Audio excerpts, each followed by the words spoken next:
para determinar cuándo sí son afiliables al Seguro Social. ¿Sale? Esto lo pueden encontrar en el libro de Guillermo Ruiz Moreno, que nadie ha encontrado, porque está en extinción total, en las páginas de la 402 a la 406. Comisionistas, sin importar el nombre. Si cumplen alguna de estas funciones, van a ser afiliables al Seguro Social. Y son las siguientes. No se ve. Es que cambia mi documento de Word. ¿Sí? Pero yo se los voy a leer y eso viene en sus apuntes, no se preocupen. Los comisionistas son afiliables cuando reúnen alguna de los siguientes elementos. 1. Cuando reciban parte de su retribución en cuantía fija, aunque se les denomine a cuenta de comisiones. ¿Sí? Reitero, cuando reciben parte de su retribución en cuantía fija, aunque se le denomine anticipo o a cuenta de comisiones. Se los acabo de poner en el chat para que lo vayan teniendo aun cuando vienen los apuntes. Ya sé, no se ve la presentación, la quité. ¿Sí? Segundo supuesto, cuando esté obligado a una zona, ruta o a prestar un servicio en un local de trabajo o a cuenta de comisiones. ¿Sale? Se lo pongo en el chat también. Eso va con minúsculas. Si el comisionista lo obligan a una zona, ruta o a prestar servicio en un local de trabajo o a cuenta de comisiones, es un comisionista laboral. Páginas 402, 406. Siguiente supuesto, cuando existe exclusividad al servicio de una empresa y no obtiene otro tipo de ingresos. También ya se los transcribí en el chat. Cuando existe exclusividad al servicio de una empresa y no obtenga otro tipo de ingresos. Siguiente supuesto, cuando realiza funciones de administración, cobranza y contables. Recuerden que les estoy mencionando que basta que aparezca uno solo de estos supuestos. No necesitan aparecer todos, con uno solo. Repito, cuando realiza funciones de administración, cobranza y contables. Siguiente, cuando está obligado a un número de producción, visitas periódicas al local de la empresa o clientes, rendir informes, recibir instrucciones, obligado a un itinerario, visitar lugares o personas por encargo de las empresas. Cuando vemos uno de estos elementos, reitero, Pablo, quité la presentación, ahorita regreso a ella. Reitero, cuando está obligado a un número de producción, visitas periódicas al local de la empresa o clientes, rendir informes, recibir instrucciones, está obligado a un itinerario, visitar lugares o personas por encargo de la empresa, estamos ante una situación de un comisionista laboral. Y por último, ya se los mencioné, el alta de Hacienda no es una prueba excluyente de la relación de trabajo. Para determinar su existencia se tiene que analizar si reúne los elementos de una relación de trabajo. ¿Ok? Entonces, cualquier elemento que vean de este tipo que acabo de mencionar, van a ser comisionistas laborales, luego entonces son sujetos de relación de trabajo y por ende deben ser afiliados al Seguro Social. ¿Sale? Ya regresé a la presentación, ya pueden dejar de estar en pánico. ¿Ya la ven? Listo, regresamos a la presentación. Entonces, los comisionistas laborales sí son afiliables, los comisionistas mercantiles no.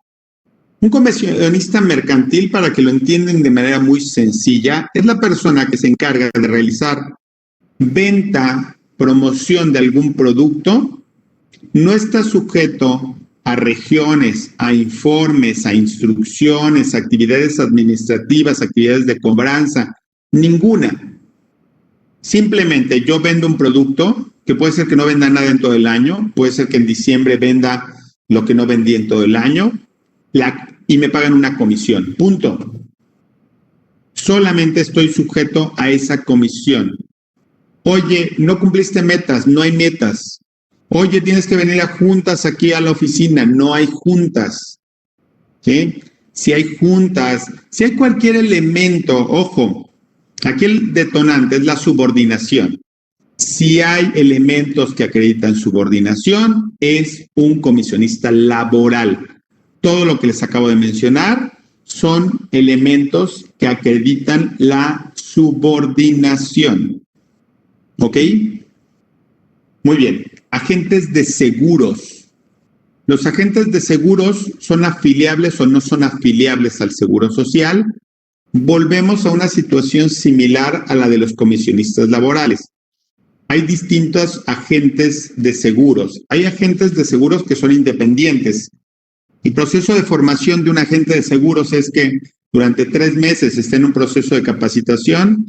Normalmente esos 3 meses está sujeto a un ingreso fijo y normalmente esos 3 meses la empresa que los promocionó, la empresa que los propuso para ser agentes de seguros, los tiene en su nómina.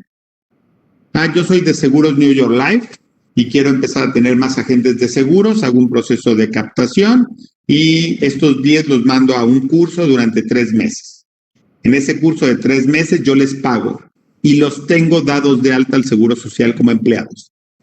Luego, después de 3 meses, hacen su examen, ya tienen su licencia, o no me acuerdo cómo se llama, su licencia, su permiso, o como se llame para ser agentes de seguros. Y entonces ahí se pueden dar 2 supuestos. Un supuesto es que su cédula. Muy bien, gracias, Gabriel. Ya tienen su cédula y puede ser que se queden a trabajar en exclusiva con una aseguradora. Yo solamente vendo seguros de New York Life. Nada más, de nadie más. Estoy en exclusiva con ellos, me ponen metas, me ponen compromisos, me dan premios, me llevan de viaje. Soy del grupo Atlantis y soy de la mesa del $1,000,000, triple diamante, y entonces nada más trabajo para ellos. Esos elementos de exclusividad que tengo pues, hacen concluir que es una relación de trabajo y que tengo que estar afiliado al Seguro Social. Pero también hay agentes de seguros que trabajan para todas las aseguradoras. Oye, ¿quieres un seguro de un coche? Perfecto, te cotizo 10. Con MetLife, AXA, Inbursa, Seguros Banorte, etcétera. Y de esos 10, tú me dices cuál quieres, te la vendo, tú pagas tu póliza directamente con esa empresa, a mí me dan una comisión. ¿Tan, tan? Hoy puedo vender un seguro de coches, mañana uno de seguros de gastos médicos mayores, uno de retiro, uno de invalidez, uno de vida, y hoy le vendo a AXA y mañana a MetLife. Aquí no hay ningún tema de exclusividad. Cobro mis comisiones, tan, se acaba la historia. Ese agente de seguros independiente es el equivalente como un comisionista mercantil. El agente de seguros en exclusividad, es como un comisionista laboral. Entonces, tenemos que atender la naturaleza de la prestación del servicio que se realiza. Si encontramos el elemento de subordinación, entonces vamos a encontrar una relación de trabajo. Si encontramos una relación de trabajo, luego entonces vamos a encontrar una afiliación obligatoria al Seguro Social. ¿Ok? Trabajadores de embajadas y misiones diplomáticas. Los trabajadores de embajadas y misiones diplomáticas los menciono por un tema histórico de esta figura. Vamos por partes. Al hablar de embajadas, oficinas, representaciones, consulados, etcétera, no estamos hablando del servicio exterior de carrera, ¿ok? Que tiene su propio sistema. Estamos hablando de los empleados de a pie, ¿sí? El recepcionista, el chofer, la secretaria, etcétera. Y estamos hablando no del servicio exterior mexicano en otros países, sino estamos hablando de las embajadas, consulados, oficinas, representaciones en México de países diferentes. Si estamos en la Embajada de Estados Unidos, en México, esa embajada tiene el personal diplomático. A ellos no me estoy refiriendo, no me estoy refiriendo al embajador, ni al cónsul, ni a nadie del servicio exterior, del servicio diplomático. Me estoy refiriendo al que está en la entrada, el que les abre la puerta, el chofer, la secretaria, el personal nativo, los mexicanos que trabajan en esas distintas dependencias diplomáticas o exteriores. Ya que perfilamos a quién me refiero, repito, estoy hablando de todo el personal que trabaja en embajadas, consulados, oficinas, representaciones en México de otros países diferentes. Cuando vienen, sí, mexicanos, pues. Cuando vienen y ponen una embajada de Rusia en México, viene el personal del servicio exterior, pero contratan nativos. ¿Sí? Nativos no piensen que con taparrabo, oriundos del lugar. Y así ocurre en México y ocurre en cualquier otro país. ¿Sí? Vienen, contratan personal nativo, y aquí había un tema confuso hace muchos años, que por una ficción jurídica, cuando Estados Unidos pone una embajada en México, ese territorio se entiende como territorio de Estados Unidos. Cuando Cuba viene y pone su embajada en México, ese territorio es territorio cubano, y así sucesivamente. Es un tema de una ficción jurídica. Si ustedes van a renovar su visa y se entraron a la embajada, bienvenidos, ya están en Estados Unidos, ¿sale? O en Argentina. Ustedes pueden viajar a todo el mundo nada más yendo a visitar las embajadas. En ficción jurídica, pero bueno, ya podrían decir que visitaron todo el mundo. Entonces, esos países cuando ponían oficinas en México, entonces, por una ficción jurídica, entendían que estaban en Estados Unidos y pensaron pues, que no tenían que afiliar a ningún trabajador en el sistema local. Y eso no nada más ocurrió en México, ocurrió en todo el mundo. Venía Argentina, ponía sus oficinas en México, y a todos los que contrataba en México, pues decía, pues aquí están en territorio argentino, yo no los afilio al Seguro Social. Y así ocurrió con todas las embajadas, consulados, representaciones, etcétera. ¿Sí? Y entonces, esas personas no cotizaban, pero además no cotizaban en México, en el sistema local, pero tampoco cotizaban ni en el argentino, ni en el ruso, ni en el cubano, ni en ninguno. Y entonces se dieron cuenta que este sistema a nivel mundial estaba ocasionando un grave problema.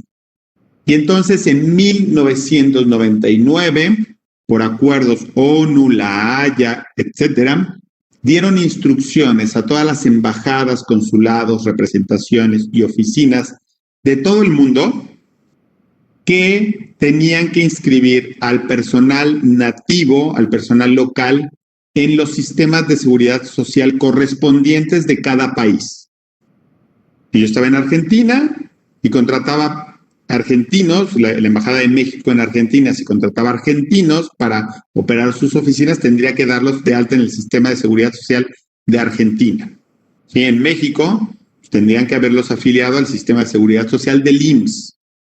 Y entonces, en 1999, cuando les llegan estas instrucciones a todas las embajadas, consulados, etcétera, entonces se sentaron con el Seguro Social a definir cómo iban a dar cumplimiento a esa obligación. El Seguro Social les dijo que les iba a dar dos opciones. Opción número 1. La primera opción que te presento, querido embajador de Cuba en México, es que me pagues 5 años retroactivos de cuotas de seguridad social. 5 años. A cambio de que me pagues 5 años, si fue en 1999, y lo voy a poner 1999.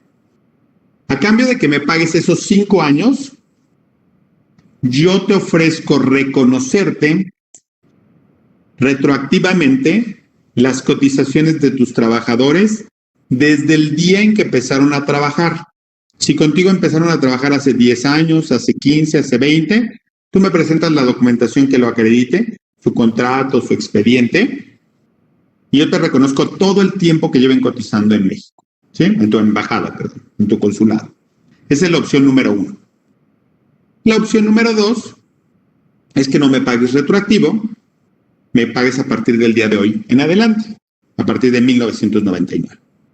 Y el IMSS no impuso ninguna de estas dos directrices. Les dio las opciones a las embajadas y representaciones y consulados para que ellos tomaran la decisión. Hubo algunas embajadas con más presupuesto que dijeron, yo creo que lo correcto es pagarte 5 años, y pagaron 5 años retroactivos de todo el personal. Era una cantidad, de decirles, interesante de dinero.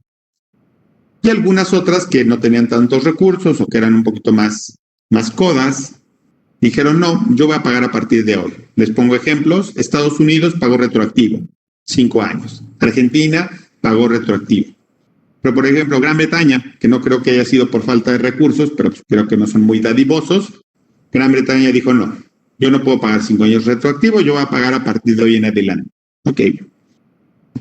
Más allá del reconocimiento de la antigüedad que tuvieron los trabajadores por el pago de sus 5 años retroactivos, ¿cuál fue el elemento más importante que ganaron para sus trabajadores? En efecto, Guadalupe, ley anterior. ¿Qué significa régimen anterior? Ya lo vimos. La ley, ¿cuándo cambió? 1997. En el momento en que yo pagué el retroactivo, logré que esos trabajadores quedaran anclados a la ley vieja.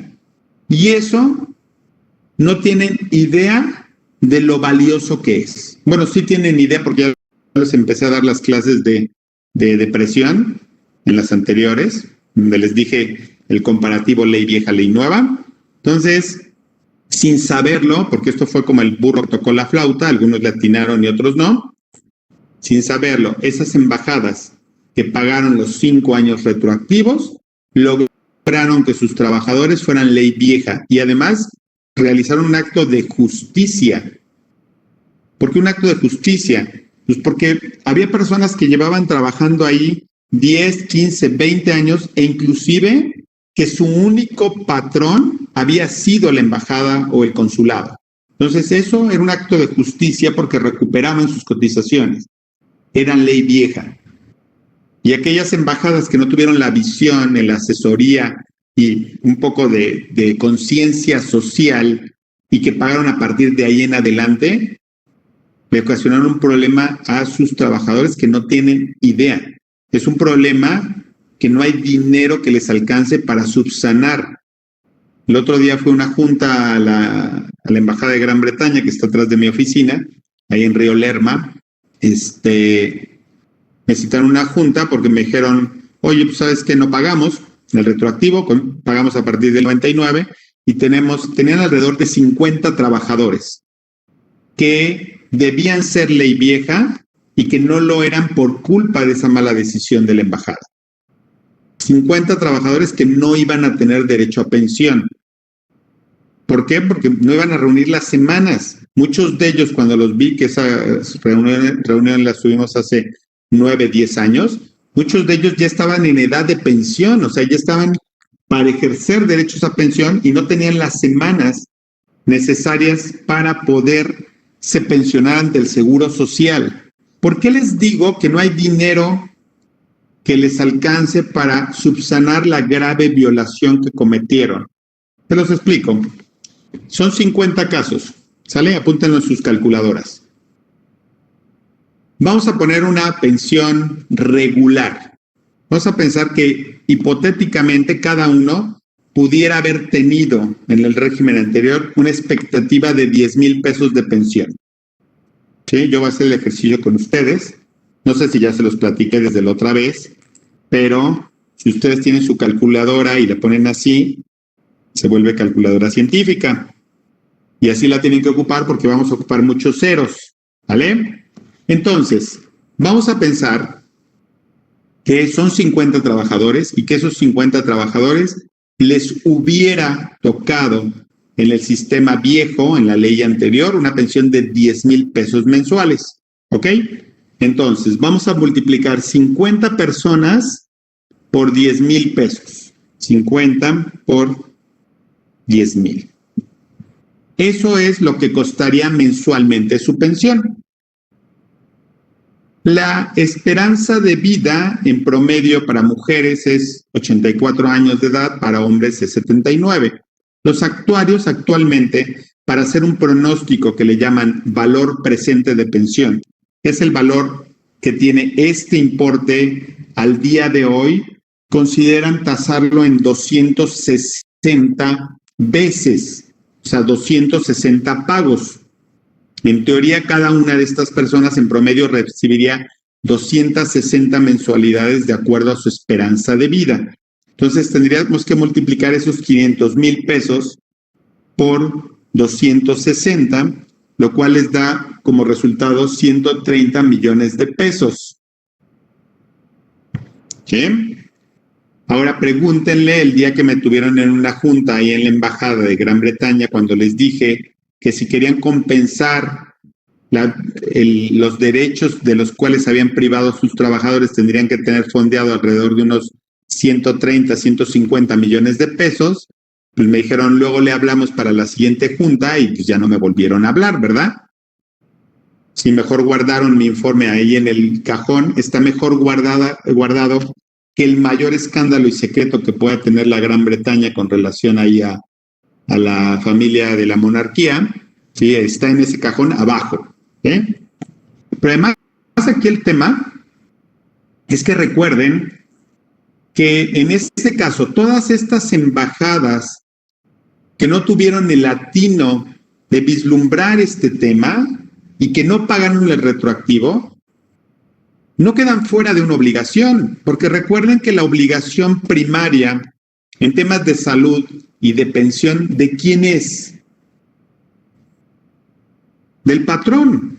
El patrón, en el momento en que le paga al seguro social, lo que está haciendo es contratar un seguro. Ya lo vimos cuando vimos seguros privados y seguro social. Está endosándole a un tercero su obligación. Esa obligación primordialmente es del patrón.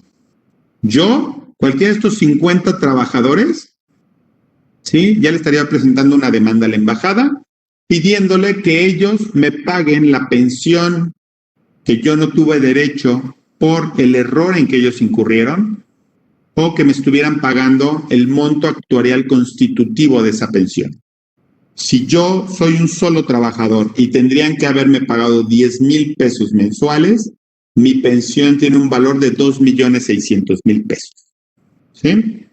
Entonces, vean lo delicado de estos puntos y este tipo de situaciones o decisiones. ¿Sí? ¿Hubiera ganado? Yo creo que sí, pero bueno, no lo sé demandar.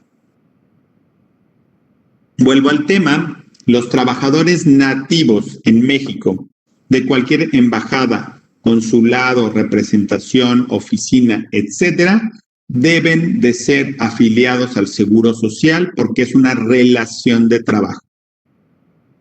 La historia que les platiqué de lo que ocurrió en el 99 es porque me parece una historia interesante, pero esos trabajadores son trabajadores. Bueno, así los estamos denominando porque es evidente que realizan un trabajo personal remunerado y subordinado.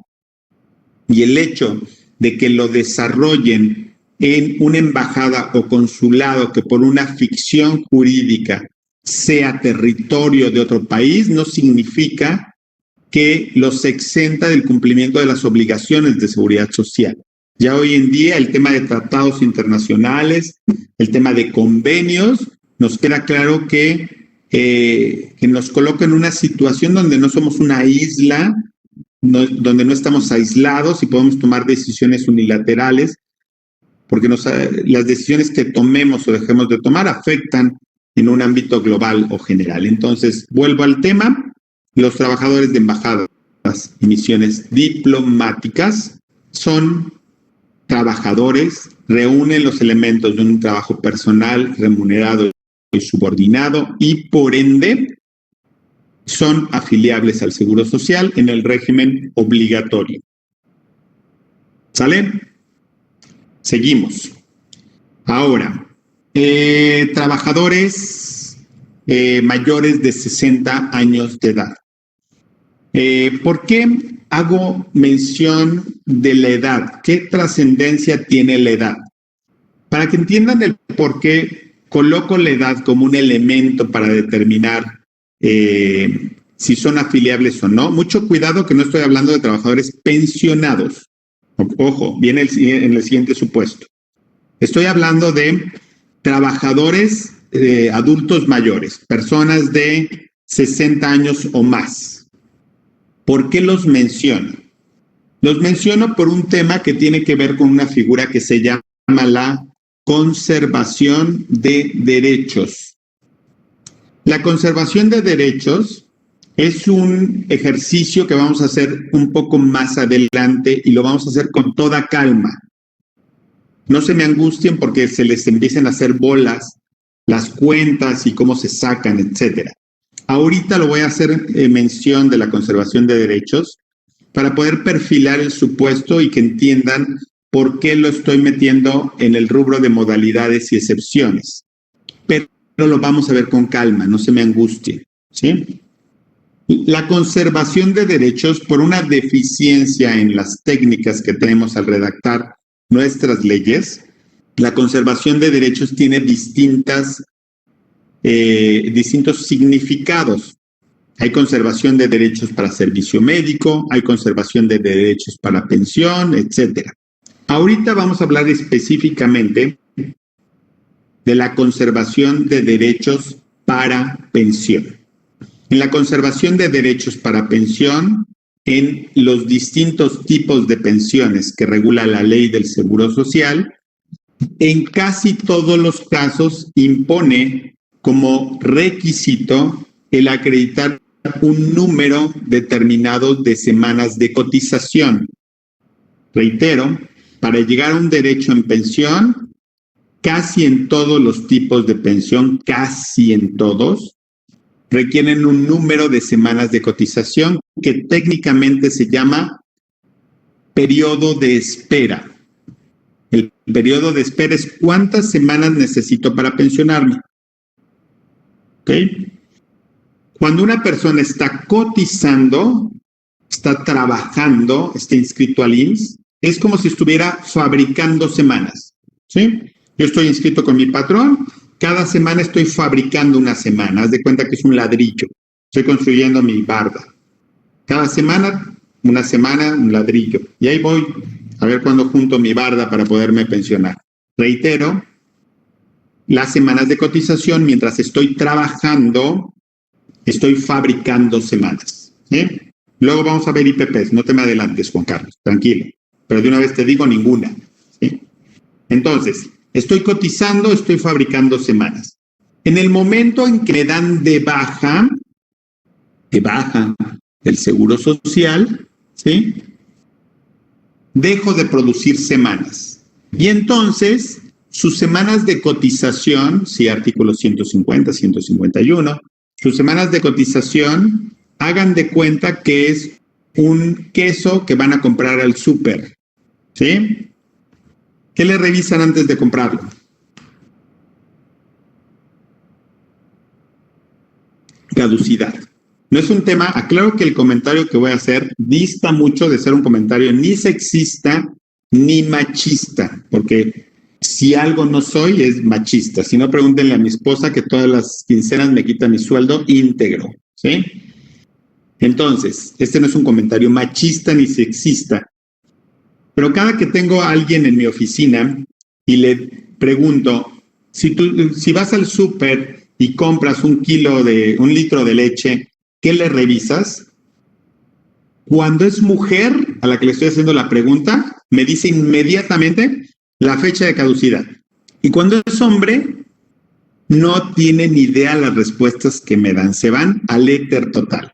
La calidad, el precio, la correlación calidad-precio, que el empaque no venga abierto, y yo, ¿cómo se ve que a ustedes no los mandan al súper? A mí sí, mi esposa me manda al súper, y entonces yo sé perfectamente que lo primero que le tengo que revisar es la fecha de caducidad.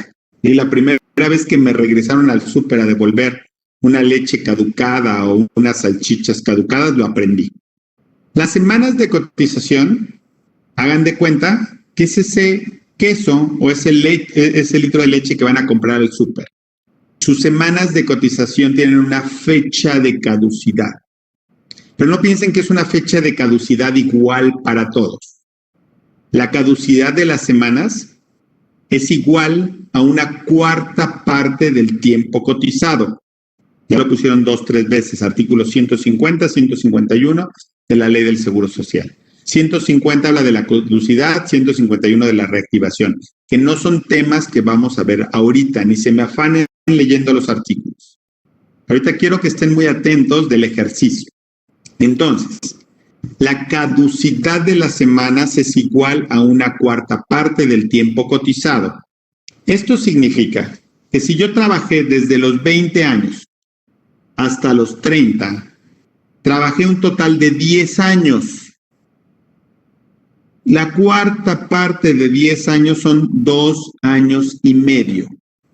Esto significa que mis semanas de cotización se mantienen vigentes, se mantienen vivas una cuarta parte del tiempo cotizado, que son 2 años y medio. ¿Ok? Si yo dentro de esos 2 años y medio configuro yo o mis beneficiarios los elementos para una pensión, me tienen que dar mi pensión aun cuando lleve tiempo sin cotizar. Coticé de los 20 a los 30, dejo de cotizar, fueron 10 años, la cuarta parte, 2 años y medio. A los 2 años de estar dado de baja, ¿sí? Muero. Bueno, no yo, otro yo diferente a mí. Muero. ¿Sí? Reitero. Yo coticé de los 20 años a los 30 años. ¿Sí? De los 20 a los 30, que es igual a 10 años cotizados. Ahí lo tienen en el chat. ¿Sí? Conservación de derechos es igual a los 10 años que coticé entre 4, que es la cuarta parte, igual 2.5 años. Ya lo tienen en el chat. Cuando llevaba 2 años sin cotizar, muero. ¿Sí? Ahí estoy, triste. Me morí. 2 años sin cotizar, muero.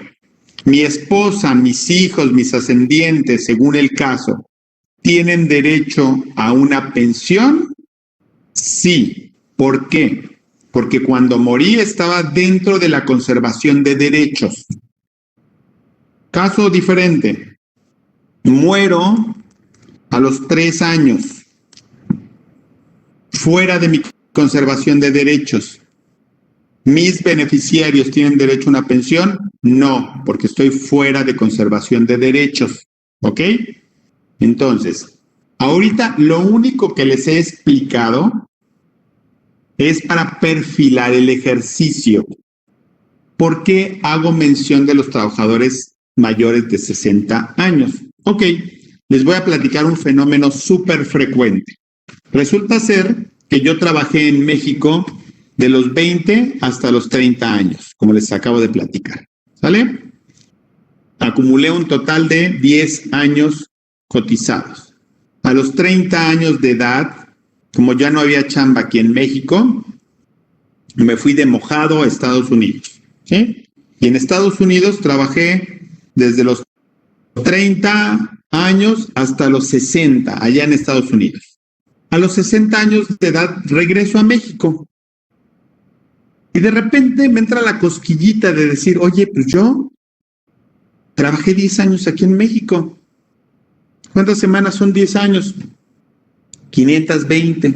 Y a lo mejor se meten a ver la ley vieja y ven que dice ahí pensiones de cesantía, tener 60 años de edad, tener 500 semanas. Y ustedes dicen, oye, pues yo debo tener 520 semanas.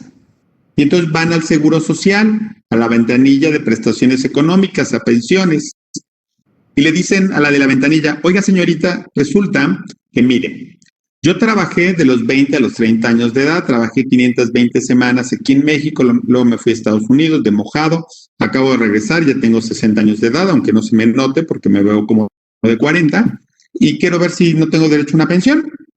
Entonces la de la ventanilla les dice, mira, te voy a explicar. ¿Han ido alguna vez al súper? Le dice a Juanito, que es nuestro cliente, y Juanito dice, sí, he ido al súper. ¿Y qué haces cuando vas a comprar un litro de leche? No, no es cierto. No piensen que son tan claros y tan didácticos en el Seguro Social. En el Seguro Social simplemente les van a decir, resulta, Juanito, que tus semanas de cotización ya caducaron y ustedes van a poner cara de ¿qué? ¿Qué es eso de caducar? Y entonces la de la ventanilla les va a decir, pues mira, caducar significa que tus semanas ya no están vigentes y ustedes van a seguir con cara de ¿y eso con qué se desayuna? Y entonces les va a decir, ya, vamos a quitarnos de problemas. Lo que tienes que hacer es ir a cotizar con un patrón durante un año. Reglas del artículo 151 de la Ley del Seguro Social. Si una persona deja de cotizar más de 6 años, tiene que volver a cotizar con un patrón 52 semanas. ¿Sí? No se me angustien con el tema de la reactivación, lo vamos a ver con calma. Yo me estoy yendo directamente al supuesto para que entiendan mi ejercicio. Entonces, este Juanito que fue con la de la ventanilla y le preguntó que qué tenía que hacer para pensionarse, la de la ventanilla le dijo, necesitas volver a cotizar con un patrón durante un año, 52 semanas. Y en ese momento ustedes van a decirle, oiga, pero ¿cómo le hago? ¿Usted cree que alguien me va a querer contratar aquí a los 60 años de edad? Y la de la ventanilla, la misma de la ventanilla les va a decir, ay, no te preocupes, ve ahí con tu compadre, tu primo, tu sobrino, tu hermano, tu hijo, quien sea, y te ponga a cotizar un año y luego regresas. Ok. Se van, hablan con el primo, hermano, cuñado, familiar, amigo, etcétera. Ahorita vemos el tema de los trabajadores domésticos. Entonces van con el amigo, familiar, conocido, etcétera, y les dicen, dame de alta durante un año. ¿Sí? Su amigo, conocido, compadre o quien sea, por mucho que los quiera, les va a decir, oye, pues sí, pero lo mismo que yo gaste, tú me lo pagas. ¿Ok? Y entonces, ustedes, como lo van a pagar, ¿en qué salario lo van a hacer? En salario mínimo, ¿sí? Y además, como les dijeron un año, ustedes van a ser así, pero súper religiosos. Un año que no se pase ni un día. Un año después regresan a la ventanilla con la misma del Seguro Social, que casualmente está la misma. Hay un fenómeno muy curioso en el Seguro Social, que todos siguen estando en el mismo lugar y siguen igualitos, ¿sí? Van al año y le dicen, oiga, señorita, ¿se acuerda de mí? Y por supuesto que va a poner cara de, veo 50 personas diarias, por supuesto que no me acuerdo de ti. Y entonces le va a decir, bueno, ya vi que no se acuerda de mí, pero resulta que usted me dijo que fuera, que trabajara un año, hablé con mi compadre y sí, me echó la mano, me puso a cotizar y ya coticé un año. Ok. Esa persona de la ventanilla, adivinen qué les va a otorgar, por allá lo pusieron, Mitzi, ¿sí? No les va a regalar una pensión, ni les va a otorgar una pensión, les va a obsequiar una auditoría a través de un proceso que se llama visita específica, donde van a ir los de auditoría a patrones con el compadre y les van a decir al compadre, a ver, compadre del que allá se quiere pensionar, necesito que acredites que Juanito, tu compadre, en verdad trabajó en esta empresa.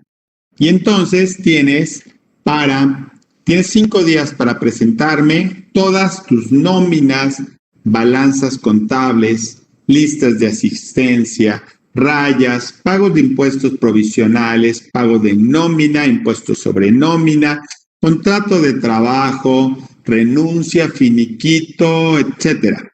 Y tienes 5 días para presentarlos, ¿sí?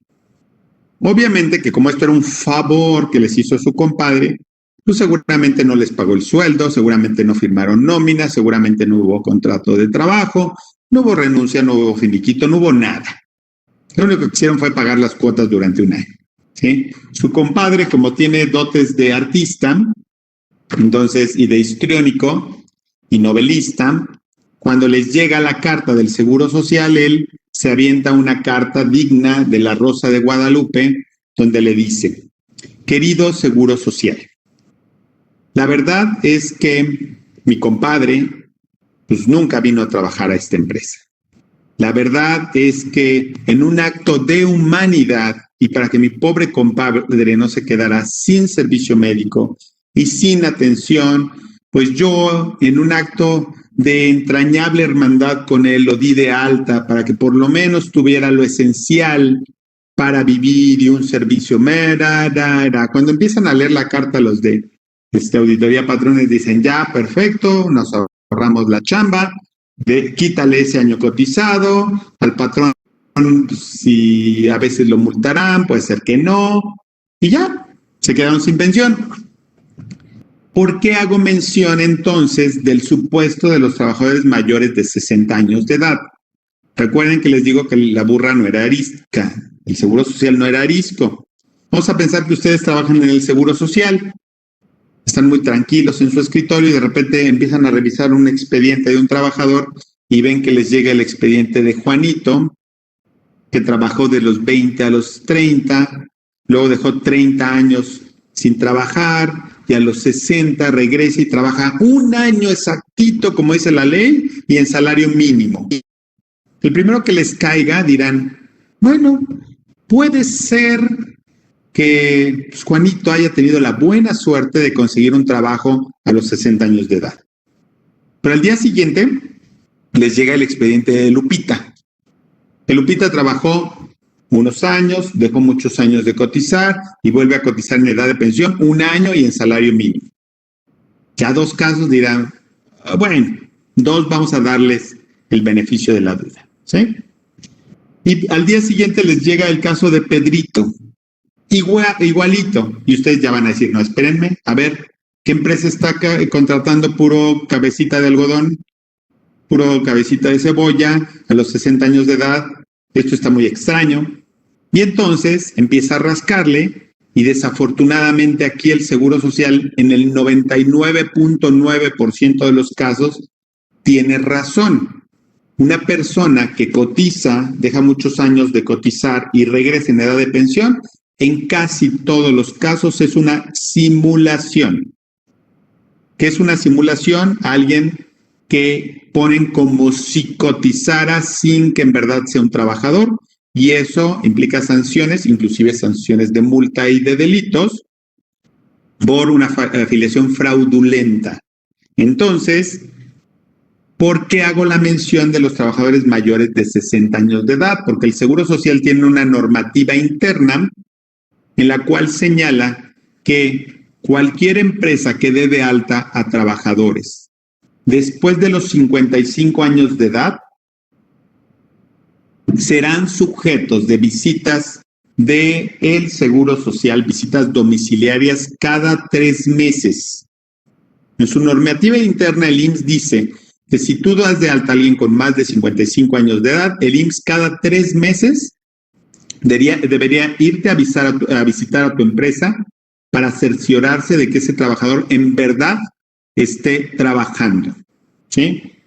Como el Seguro Social no tiene la capacidad de estar revisando cada 3 meses a las empresas que presenten este fenómeno, entonces lo que hace es en su sistema, ¿sí?, en el CAO, en donde captura la información de altas, bajas, modificaciones de salario, manda parámetros que les arrojan alertas. Y esos parámetros son que cuando regreses un año a reactivar y en salario mínimo, te arroja una alerta para que pongas atención en esa afiliación. Como ya no las empezamos a saber, decíamos: ya se están dando cuenta con un año, pues entonces empezaban a cotizar un año, 2 meses. Y así se salían de los parámetros de revisión. Y el Seguro Social se dio cuenta y entonces lo amplió a un año, 2 meses. Y entonces los trabajadores regresaban un año, 4 meses. Y ahí va la carrera. A ver cuándo me alcanza el Seguro Social. Entonces, actualmente, pues, regresar a cotizar año y medio puede implicarte menos riesgos. Ahora, lo que no te implica riesgos, pues es que regreses a cotizar de manera real y que vayas y trabajes como cualquier empleado. Pero muchas personas no las emplean a los 60 años de edad. Esa es una realidad. Bueno, hoy en día no te contratan después de los 40, ya no hables de los 60. Pues aquí el problema es que las disposiciones como están redactadas te obligan a realizar algo incorrecto, ya sea afiliarte con un patrón o ahora, lo que ya varios me pusieron ahí en el chat, incorporarte como trabajador doméstico con las nuevas disposiciones del artículo 12, fracción cuarta. Pero al final del día, en cualquiera de las dos, es una simulación. Y es una simulación en la cual el Seguro Social te está orillando, como está su ley y sus reglamentos, porque las semanas de cotización caducan. Situación que no ocurre en el ISSSTE. En el ISSSTE las semanas de cotización no caducan. Entonces aquí el problema radica en que en el momento en que tú dispones que semanas de cotización que fueron pagadas tengan un periodo de vida, lo cual me parece totalmente absurdo porque son semanas y cuotas que ya cubriste y que no habría ninguna razón de por qué imponerles un periodo de vigencia.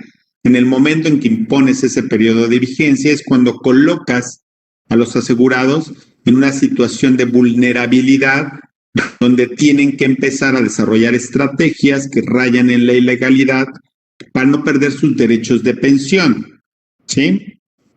Entonces, ese es el problema que se está ocasionando y por eso traigo a colación el tema de los mayores de 60 años de edad. Ahora bien, la edad no debe ser una limitante absolutamente para nada. Muchos de ustedes ya pusieron el tema de discriminación, pero en la realidad, en México no contratamos adultos mayores. Nuestro mercado laboral no da para más allá de los 40 años. Tengo un amigo que era el director de recursos humanos de Bacardí. Una persona súper entregada, trabajador, honesto, etc. A los 49 años de edad, a los 49, no se entendió con el nuevo director que le pusieron, simplemente no hubo compatibilidad y el director le dijo, ¿sabes qué? Pues aquí sales sobrando tú porque yo soy jefe tuyo. Y chao, se fue. Plenamente capacitado, ¿sí? Trabajador, preparado, todos los calificativos que ustedes le quieran poner. A los 49, 50 años de edad, yo les llamo los náufragos. ¿Por qué son los náufragos? ¿Sí? Porque si volteas a ver la orilla del derecho a la pensión, está ya lejos, lejos, lejos. Te faltan 11 años. Si le quieres nadar hacia la pensión, olvídate, vas a acabar medio ahogado. Si volteas hacia el otro lado, donde es el mercado laboral, estás totalmente fuera del mercado laboral. Ya ven las solicitudes, no más de 30 años, no más de 35, no más de 40. Ahora imagínense a alguien de 49 años que era gerente de recursos humanos en una empresa AAA, que ganan más de 100,000 pesos, tienen bonos en acciones, les dan coche, les dan su bono a fin de año, etcétera, que entre más subes en la pirámide ocupacional, menos lugares hay. Pues imagínate dónde le vas a hacer para colocarte. Tardó más de 5 o 6 años en volverse a colocar. Entonces, tenemos que ser realistas. Nuestro mercado laboral no está para los adultos mayores. Cuando hace años han estado mencionando la idea de aumentar la edad de pensión, que es un tema que cíclico en la historia en México, cada ciertos 2 o 3 años vuelven a hablar de vamos a aumentar la edad de pensión, vamos a aumentar la edad de pensión. Yo la pregunta que me hago es, pues, aumenten la edad que quieran, a ver quién los contrata.